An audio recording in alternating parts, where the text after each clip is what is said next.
प्रभात विद्यालय के YouTube channel पर आपका स्वागत करती हूँ। पुनः आपको मैं आज नया टॉपिक लेके आई हूँ, तत्सम शब्द और तद्भव शब्द। काफी बच्चों की मांग थी कि मैम मेरे समझ में नहीं आता है, तो आप रट नहीं सकते इन शब्दों को क्योंकि शब्द असंख्य हैं। मैं आज ऐसे नियम आपको समझाऊंगी जो आपके समझ में आसानी से ये आ जाएंगे शब्द, बहुत ही सरलता के साथ आप और हम अब तत्सम शब्द और तद्भव शब्द को समझते हैं। हाँ, तो बच्चों तत्सम शब्द और तद्भव ज़्यादातर बच्चों को टफ लगते हैं, जबकि ये बहुत आसान होते हैं। बस थोड़ी सी बेसिक बातें अगर हमारे समझ में आ जाएं तो कुछ कठिन नहीं है। बच्चों, दो शब्दों से मिलकर बना है तत्सम शब्द। तत् धन सम मतलब उसके समान। किसके समान? उस संस्कृत के समान। वो संस्कृत से निकला हुआ वर्ड है तो उसके समान। हम समझ लेते हैं वो शब्द जो हमारी संस्कृत भाषा में सीधा हिंदी में आ गए हैं बिना किसी परिवर्तन के, उनको हम तत्सम शब्द कहते हैं। तो पहले कैसे? पहले हम लोगों को घृत बोलते थे। देखिए, पहले घृत जो है ना, हम लोग पहले घी बाद में बोले। पहले पुराने ज़माने में घृत बोला जाता था, धीरे धीरे पीढ़ियाँ बदली और इसको घी कहने लगे। तो बच्चों, मैं एक आपको छोटी सी कहानी बता देती हूँ ताकि आपको समझने में आसानी हो। हिंदी साहित्य की अगर बात करते हैं तो हमारा टॉपिक नहीं है, लेकिन फिर भी हमें किसी भी बात को समझने के लिए ज़रूरी होता है कि उसके बैकग्राउंड में हमें पता होना चाहिए, तभी हम समझ में आएगा कि तत्सम और तद्भव क्या है। अदरवाइज आप वर्ण को रटने में काम नहीं चला सकते कि वर्ण जो है ना असंख्य हैं।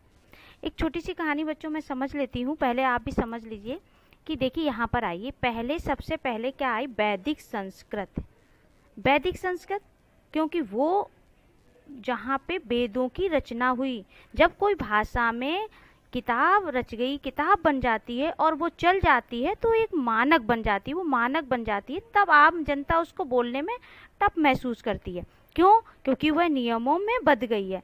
तो जब जनता को उसका परिवर्तन किया, जब नियमों में बंध गई भाषा, तो जनता ने फिर उसका परिवर्तन किया। लोगों ने उसे मान लिया कि ये इसमें परिवर्तन होना चाहिए, मेरे उसे समझ में नहीं आ रहे। तो वहाँ पे लोगों के मानने से जनता के प्रचलन में लोक प्रचलित हुई कौन सी भाषा? लौकिक भाषा, लौकिक संस्कृत लोगों द्वारा प्रचलित की हुई। तब लोगों ने लौकिक भाषा को किया, क्योंकि लौकिक भाषा क्या कहलाई? लोगों द्वारा। इसमें भी किताबें आई, ये भी टप लगने लगी कि इन दोनों को देखा तो संस्कृत और इसमें भी कठिनाई आने लगी। तो इसमें भी लोगों ने देखा कि अब इसे भी बदला जाए। तो इसे बदलने के लिए उसी समय आपके हमारे पूजनीय महात्मा बुद्ध जी और महावीर प्रसाद द्विवेदी जी, महावीर प्रसाद स्वामी जी आए, जो 24 तीर्थंकर थे, प्रवचन देते थे। तो उन्होंने इस भाषा में उसका दूसरी भाषा लाई, पाली और प्राकृत। उनकी जो भी भाषाएं थी पाली और प्राकृत, उसमें उन्होंने काफ़ी प्रवचन दिए हैं और काफ़ी जनहित के लिए अच्छी अच्छी बातें गीता की तरह हैं। बहुत ही कुछ लोगों को समझाया, लोगों को एक भक्ति से जोड़ा, तमाम प्रकार के। तो उसमें भी जब वो भाषा आई तब लोगों को सब समझ में आया, लेकिन फिर वो भी एक ग्रंथ में बदल गया। जब ग्रंथ में बदला, जब वहाँ भी किताबें आई तो पाली और प्राकृत की किताबों में भी एक नियम बन गया, तो उसमें भी कठिनाई हुई। इसके बाद आपकी अगली भाषा निकल के आती है अपभ्रंश। अपभ्रंश क्या है? भ्रष्ट भाषा, यानी मिक्सर, कहीं ना कहीं से कुछ यानी कुछ न कुछ बिगड़ी हुई भाषा जो इन सभी में से निकल के थोड़ी थोड़ी आई, तो उसे भ्रष्ट भाषा भी हम लोग बोलते हैं। तो उद्भव हुआ इसी में। देखिए, इसी में आपकी जो सौर सेनी मतलब पूर्वी हिंदी उत्तर भारत में निकली भाषा अपभ्रंश में निकली थी। यानी संस्कृत से निकला हुआ वर्ण जो है ना तत्सम शब्द है, और आपका हिंदी में परिवर्तन हो गया, उसको तद्भव शब्द बोलते हैं। तो इधर देखिए बच्चों, यहाँ पर हम आ जाते हैं तत्सम शब्द और तद्भव शब्द।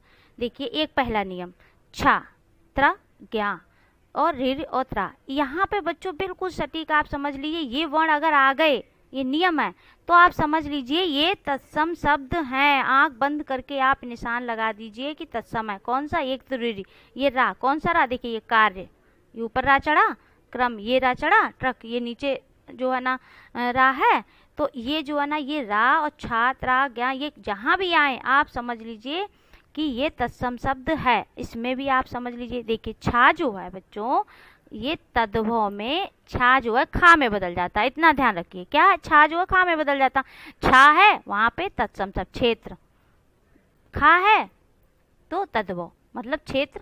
देखिए भिक्षा भीख, देखिए ये खा बदल गया।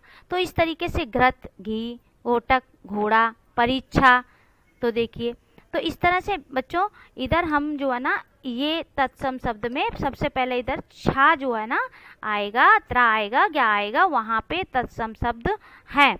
क्यों?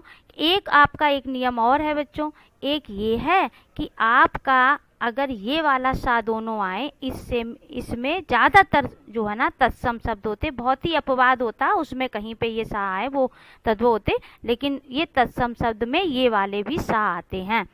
तो दूसरा आपका बच्चों नियम है आपका कि प्राय तत्सम शब्द में वा जो है तद्भव में बा बन जाता है, इतना ध्यान रखिए। वा जो है बा बन जाता, देखिए वक बगुला, वर यात्रा बारात, विवाह ब्याह। तो इस तरीके से ये आपका ये जो सीटी वाला सा है ना वो सा में बदल जाता है, इतना ध्यान रखिए। देखिए आशीष आशीष, श्वेत सफेद, शब्द शब्द। तो ये क्या 2-4 वर्ण है। सबसे पहले वर्ण यहाँ पे समझ लीजिए, छा किस में? खा में बदल गया, त्रा किस में? ता में बदल गया। और बच्चों यहाँ जहाँ भी चंद्र बिंदी आपकी आ जाए और ये जो वर्ड जो है ना बिंदी वाला, ये समझ लिए तद्भव शब्द है वहाँ पर। तो आप ये समझिए छा खा में बदल गया, या आपका जा में बदल गया, जा जहाँ पे आए वहाँ पे तद्भव, ये देखिए।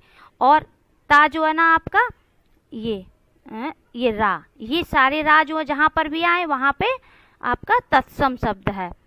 तो वा जो है ना आपका बा में बदल जाएगा, बा आए तो तद्भव है, सा ये वाला आए तो तद्भव है, खा आए तो तद्भव। इस तरीके से बेटा, यानी ये संस्कृत जो है ना, संस्कृत से डायरेक्ट यूज की गई जो भाषा है वो बन गया तत्सम, और संस्कृत को बदलकर हिंदी में यूज हुआ वो हो गया तद्भव। ये शब्दों का खेल है, आप इसको पहचानेंगे तो आपकी समझ में आ जाएगा।